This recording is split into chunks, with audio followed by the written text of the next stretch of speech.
Turkish is the kind of language that you can go for years not knowing much about, and then one day, like single malt whiskey or English sparkling wine, it enters your life with a bang and you ask, how did I live my whole life not knowing about you?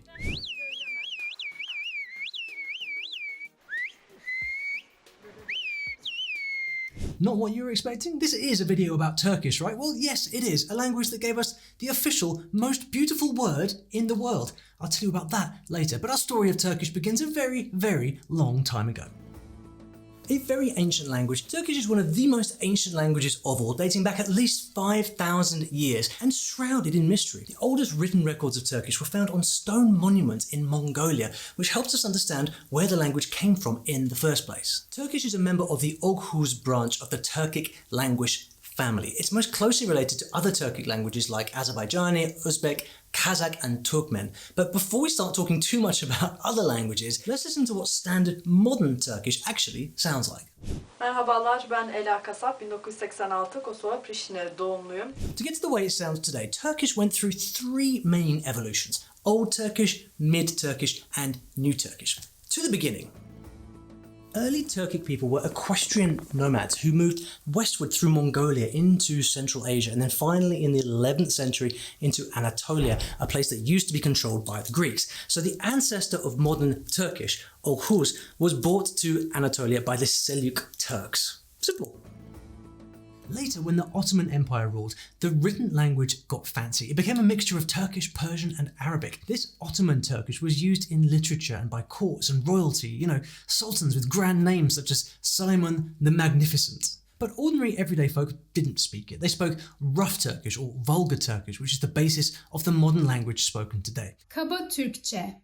Think of it like this. Ottoman Turkish really separated the elite from the masses. If you wanted to communicate with the government, you were expected to do so in Ottoman Turkish. So ordinary people had to hire special request writers to help them. From the mid-19th century onwards, European words started to creep into Turkish too, like these ones here.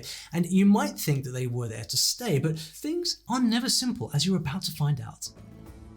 When the revolutionists took over in 1923 and the Ottoman Empire was no more, they wanted to purify the language. So the Turkish Language Society made a long list of pure Turkish words and banned the use of imported words in the press. The old way of writing was scrapped and the new president brought in the Latin alphabet. Just think about that. In a country with so much history, just banning outright the use of a 600-year-old script from one day to the next. More on this and how it went down later. Anyway, they replaced those evil foreign words with new words that they borrowed from other Turkic languages and, for good measure, threw in some old Turkish words which had not been used for centuries. I mean, just imagine how that must have gone down or sounded like to the people at the time. Like this, perhaps, in English.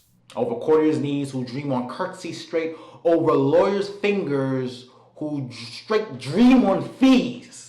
Could be fun perhaps, but it is going to annoy a few people. Of course, it is impossible to keep your language like an island forever, and these days, in modern Turkish, tons of loan words have crept back in. But the debate still rages. Was language reform the right thing to do, or did it contaminate the language? What do you think, my Turkish friends? Let me know in the comments. One thing's for sure though, Turkish has a rich and complex vocabulary. And don't forget that most beautiful word in the world. It's quite special. Modern Standard Turkish is based on the dialect of Istanbul. It is spoken in Turkey, Cyprus, Bulgaria, Greece and other countries of the former Ottoman Empire, as well as by a few million ethnic Turkish immigrants in Europe. As you can well imagine, not everybody sounds the same. I mean, this is a lot of Turkish-speaking territory, but if we're going to look at dialects, we have to start with the one that you heard right at the start of the video. Turkish bird language is what this is called. Kuş dili. And it's a real dialect of Turkish, just whistled. People on the Black Sea coast live in a very mountainous region, and long before there were phones or WhatsApp, farmers came up with this innovative way to communicate.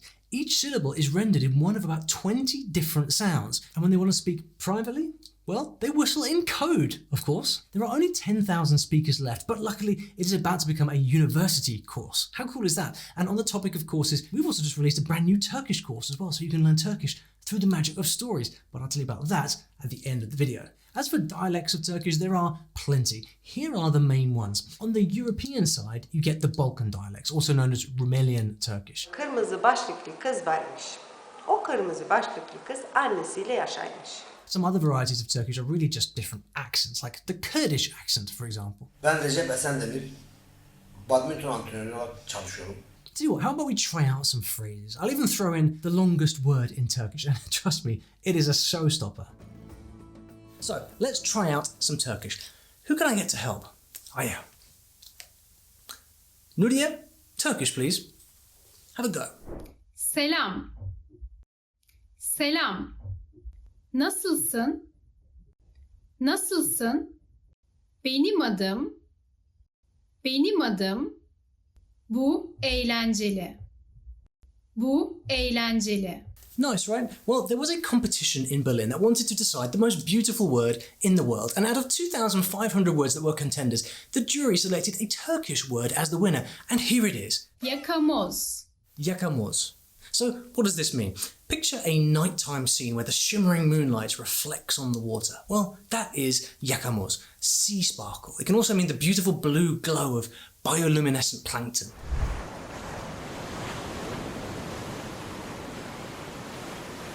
Without a doubt, one of those words I wish we could borrow for English, but not this next word, which is the longest word in Turkish. I will save you the counting of the letters, folks. That is 70 letters in this word, and it means as if you are one of those that we may not be able to render unsuccessful.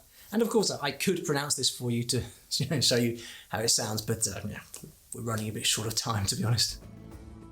Turkish has worked its way through quite a few different alphabets in its time. The earliest known Turkic alphabet is the Göktürk script, Göktürk. also known as Orhon or Old Turkic script. It was actually a type of rune which they're still finding today, digging them up on archaeological digs, which I have to say sounds like a really, really cool job. There is one Turkic rune inscription that reads, "Pearls of the tribe As," and some researchers believed it was about hidden medieval treasure. Just imagine. Do you want to try reading a rune? Of course you do. This word, Tanrı, is transliterated like this, and it spells the name of the Turkic sky god, Tanrı. Anyway, later on, when Turks adopted Islam, they began to use a Perso-Arabic script for writing that was around from the year 900 to the 1920s, and this is the Ottoman Turkish script that I mentioned earlier. When President Atatürk changed it to the Latin alphabet, it did kind of make sense as a move to make, because the Persian-Arabic script was poorly suited to native Turkish words. I mean, Arabic has consonants that don't exist in Turkish, so what was the point of keeping those extra letters? They also had to invent letters that Arabic didn't have, like the G and P, and some vowel sounds. So then New Turkish must be easier than Old Turkish, right? Well, let's see. The new Latin alphabet was made to reflect the actual sounds of spoken Turkish rather than simply transcribing the old Ottoman script. What did we end up with? A unique Turkish alphabet that has 29 letters. There is no Q, no W, or no X, and these 7 letters here were modified to perfectly match Turkish phonetics. And by the way, you do have to call this the Turkish alphabet, or people are likely to get rather cross with you. And now, the question on everybody's lips. For me, as far as languages go, Turkish is not one of the most difficult, but it can be a bit tricky to use. First, the easy bits. The grammar is quite simple really, and the spelling is phonetic, which is always a good start. Word building is easy because it is agglutinative, which means you can add bits on to the end. There are no articles, no noun classes, or grammatical gender. As long as you spend your time properly learning the verb endings, which can be a bit tricky, you shouldn't have too many problems. One of the harder things to wrap your head around in Turkish, though, is word order. Turkish word order is subject, object, verb. So rather than saying, "I eat the food," you say, "I, the food, eat." And while that might not sound too difficult in principle, languages with subject, object, verb, word order can cause beginners quite some difficulty when listening to and trying to understand the spoken language. Because the verb comes at the end of the sentence, you often find that when you're listening to someone, you're never quite sure exactly what's happening in a sentence because you haven't heard the verb yet. And spoken sentences can be quite long and rambling, which means you've got to wait till the end to find out what's going on. Also in Turkish, the verb can reveal positive or negative meaning. So to find out whether something is or is not, you literally don't know until the end of the sentence. It is not as bad as it sounds though, and your best strategy here is just to play the waiting game. Learn the language, allow your brain to get used to the different word order over time. And of course, the best way to do that is through lots of reading and listening. Stories are your best friend, and if you're wondering if Turkish is a language for you, well, let's find out. So why learn Turkish? Well, for starters, the best words in the world are Turkish. Turkuaz. Okay, turquoise was first a French word, but it means Turkish. Then there is the legendary ruins. History lovers, imagine browsing archives full of old documents about mysterious ancient civilizations. You can apply to do this through the Turkish embassy. They're quite nice like that. In fact, knowing Turkish will make you an asset to research institutions, government agencies and NGOs. It's also been classified a critical language by the US government. But maybe you're more into foreign films. If you didn't know this, you're in for a treat. Turkey's movie industry is just fantastic, and we actually reviewed some brilliant Netflix movies for you recently. Likewise, there is a treasure trove for book lovers. Turkish literature is rich and fascinating, and only a select few books have been translated into English. And the poetry, it is something else.